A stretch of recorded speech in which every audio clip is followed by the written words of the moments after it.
Hello everyone, and welcome to Pre-Algebra with Miss Betsy. Today we are going to be discussing ratio, which is simply a way of comparing one number to another number.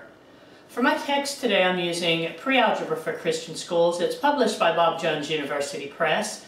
I'm in Chapter 9, Section 1, and I'm on page 281. You don't have to use the same text I am though. Ratio is the same no matter what book you have. This is going to be a very brief video, I think, today. It's pretty straightforward. Here's an example of how you would use a ratio. At Calvary Christian School, there are 12 teachers and 192 students. And if we want to make a relationship between those two, or to compare the number of teachers to the number of students, we use what they call a ratio. There are several ways that you can indicate a ratio. One of them would be to say that we have 12 students to 192 teachers. And if I didn't have those words there, you would recognize this immediately as a ratio or as a fraction that has not been reduced yet. 12 over 192 can be divided, at least it has a factor of 2 in common. Another way of indicating this ratio is to say that 12 teachers to 192 students. You have a ratio of 12 to 192. And the third way that you can indicate this is to use the colon, 12 colon to 192. And these are three different ways of expressing what we call a ratio, which is simply a comparison of two numbers. And frequently what you're going to see is, rather than use this type of notation or even this over here, when we're talking about ratios, it's going to most commonly be expressed as a fraction. And you can write that ratio or that fraction in its lowest terms.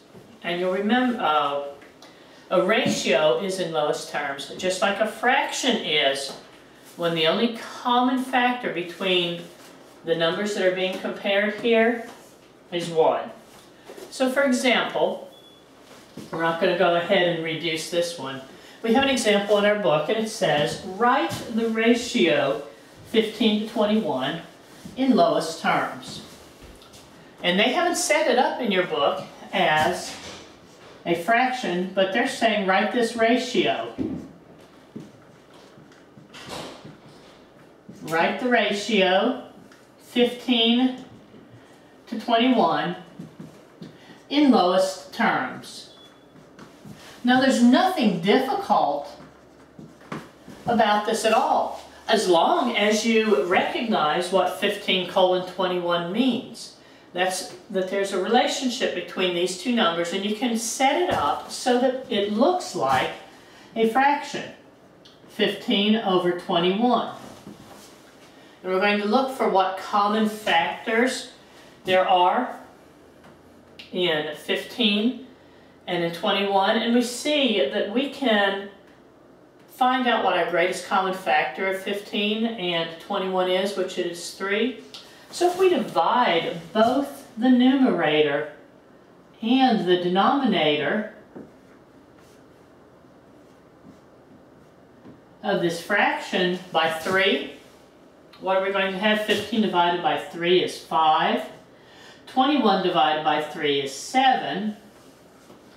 So 5/7. All we've done here is we have expressed this ratio as a fraction in lowest terms. Another way that you can remember how to do this, that you can express this ratio in lowest terms, is you can express the numerator and the denominator in prime factored form. 15 is 3 times 5. 21 is 3 times 7. And it's prime factored form because the only factors we have here are prime numbers. And remember, we canceled common factors.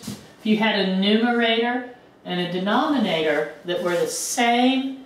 For every pair of those, you could cancel them out because 3 divided by 3 is equal to 1. When you multiply anything by 1, you're not changing its value. So when you have canceled the common factor of 3, you end up with the ratio expressed in lowest terms, which is 5/7. The only thing new here is recognizing that 15:21 is just saying that a relationship exists between those two numbers. You're going to use 15 as the numerator. You're going to use 21 as the denominator. And if it looks like a fraction that is not reduced to lowest terms, reduce it, and you're finished with your problem. Okay? Now, when we have ratios that we use frequently, we're expressing a relationship between two different real-world things. Win-loss records are a good example of a ratio. So our example 2 says, a baseball team won 8 games and lost 10 games. Write the ratio of wins to total games in lowest terms. So what information are we given here? Well, first, we have 8 wins and we have 10 losses. Have to figure out exactly what it is that they've given to us, what information. Now, what are they asking us?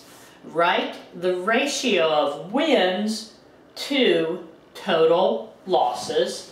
So we want to find wins to total losses. I think I read that wrong.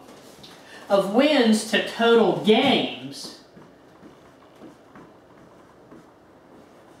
Bifocals do crazy things. Write the ratio of wins to total games in lowest terms. Well, what are we seeing right here? Wins to total games. Remember we said that a way of expressing ratio would be as a fraction, as something as 1 to 2, 1 to 8, or as 1:8. So our question right here is asking us what? It's asking us to set up a fraction. What do we have in the numerator? Well, we have wins. What do we have in the denominator? We have total games. Look at the material that's given to us in our textbook. We have 8 wins. We have 10 losses. We don't have total games up here anyway, do we? Anywhere. No, we don't, but we can come up with with the total games we played, can't we? The wins plus the losses, there aren't any ties. 8 plus 10 is 18, so that would be the total number of games. So how would you set up this ratio? 8 wins to 18 total games. And then is this fraction here reduced to lowest terms? No. You can divide both the numerator and denominator by 2. This is one way of reducing it. And you end up with the ratio of wins to total games played is 4 to 9. For every 9 total games that they played, they won 4. This is what they're talking about when they ask you to set up a ratio of wins to total games and express it in lowest terms. So it's very straightforward.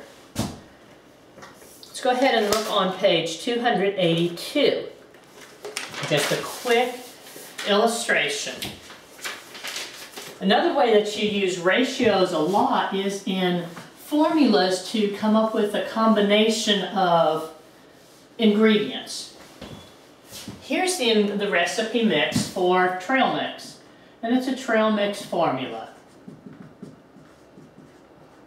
And this trail mix has 4 different ingredients in it. It has peanuts, granola,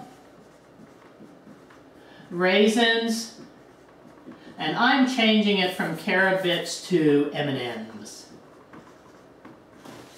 Don't need the healthy chocolate substitute. We have peanuts, granola, raisins, and M&Ms. We have 4 parts peanut, 3 parts granola, 2 parts raisins, and 1 part M&Ms is the recipe that's given to us. And what's neat when they say about parts is 4 cups peanuts, 3 cups granola, 2 cups raisins, a cup of M&Ms. 4 pounds granola, 4 pounds peanuts, 3 pounds granola, 2 pounds raisins, 1 pound M&Ms. 4 bags, 4 half cups. This is just a relationship between the quantities, between the ingredients, all right? Our skill check says, use the trail mix formula to express the following ratios.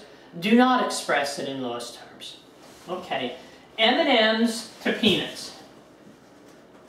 M&Ms to peanuts.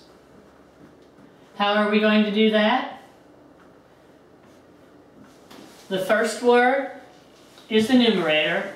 M&Ms would be 1, peanuts would be 4. So the ratio of M&Ms to peanuts is 1 to 4. Or you could say 1 to 4. This right here is frequently how the ratio is expressed if you're going to use a formula. Okay? Second one says granola to raisins. Granola to raisins. Where's the granola? Here's the raisins. 3 to 2. 3 to 2. They want us to say granola to raisins. That's one way that you can express a ratio. You can write it 3 to 2, or you can say in fractional form is 3/2. Our final example here says raisins to peanuts. Raisins to peanuts.